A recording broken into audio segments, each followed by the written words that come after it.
Look at the person sitting across from you, your partner, your manager, your closest friend. You believe your relationship with them is built on shared values and honest connection. You believe you are in control of your choices. You are mistaken. Every conversation you've had today was a silent negotiation. Every smile was a data point. Most of what you consider chemistry or loyalty is actually the result of subtle psychological engineering. You are being played, not by a villain, but by a biological system that is hard-coded to seek advantage. In this briefing, we are moving beyond the surface of social etiquette. We are performing an autopsy on the 10 most effective psychological maneuvers used to bypass the logic of the human mind. If you don't understand these protocols, you aren't a participant in your social life. You are a variable. 1. The Benjamin Franklin override. Most people believe that to make someone like you, you must do them a favor. The reality is the opposite. To secure a person's loyalty, you must ask them to do a favor for you. When someone does something for you, their brain experiences a state of cognitive dissonance. It asks, "Why am I helping this person?" To resolve the tension, the brain creates a narrative. I must help them because I like them. By asking for a small, non-essential favor, a book recommendation, a piece of advice, a minor task, you force their internal system to categorize you as an ally. They haven't just helped you. They've sold themselves on the idea of your value. 2.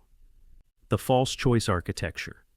In professional environments and romantic negotiations, the most effective way to control an outcome is to provide two options that lead to the same result. This is choice architecture. If you ask a partner, "Do you want to go out tonight?" they have the option to say no. But if you ask, "Should we go to the Italian place or the steakhouse?" you have successfully bypassed the decision of whether to go out and moved the conversation to where. The human mind is addicted to the illusion of autonomy. By giving them a choice, you satisfy their need for control while ensuring your objective is met. You aren't forcing them.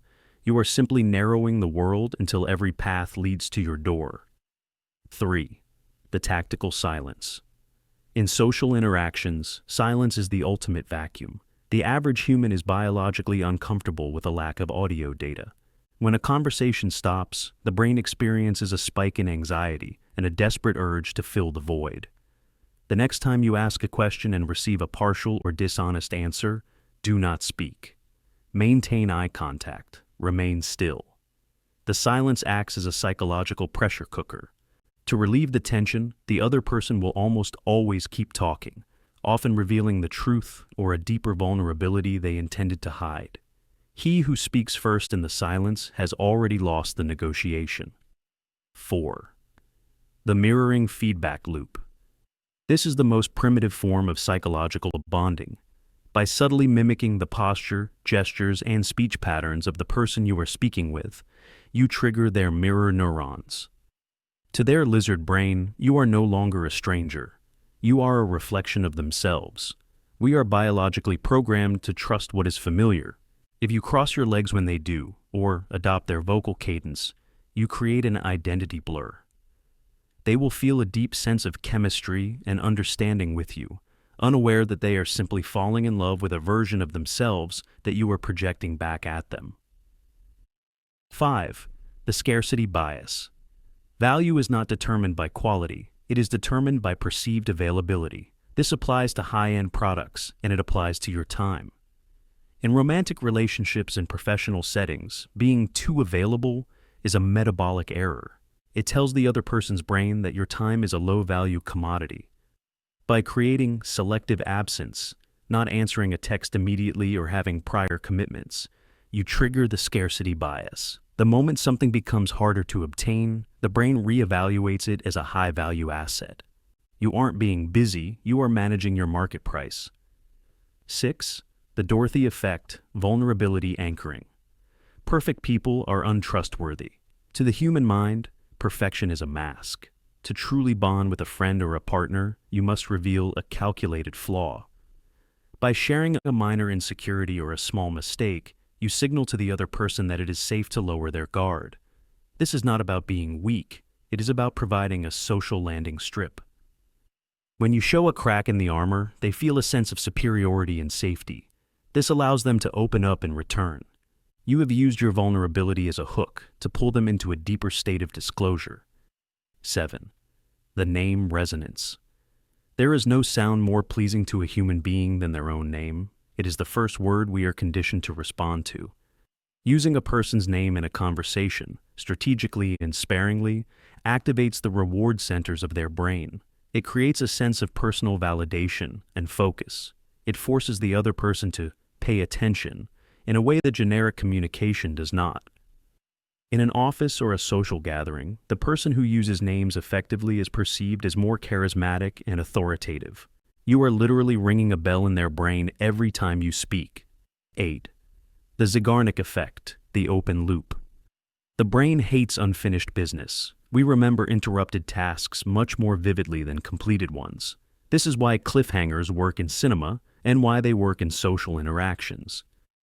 If you want to stay on someone's mind, start a story or a compelling thought and pause it. Say, "I'll tell you the rest later," or "Remind me to tell you about that thing that happened last week." By leaving the loop open, you force their brain to keep processing your image long after you have left the room. You have created a psychological itch that only you can scratch. 9. The positive reinforcement shift. Most people try to change others through criticism. This is a failure. Criticism triggers the defense script, which hardens the behavior you are trying to change. To manipulate behavior effectively, you must ignore the negative and hyper-reward the positive. If a partner or employee does 90% of a task poorly but 10% correctly, you must ignore the 90% and offer an intense dopamine hit for the 10%. The brain will eventually seek that dopamine hit again, naturally shifting its behavior toward the pattern you have rewarded. You are training them, quite literally. 10. The door-in-the-face protocol.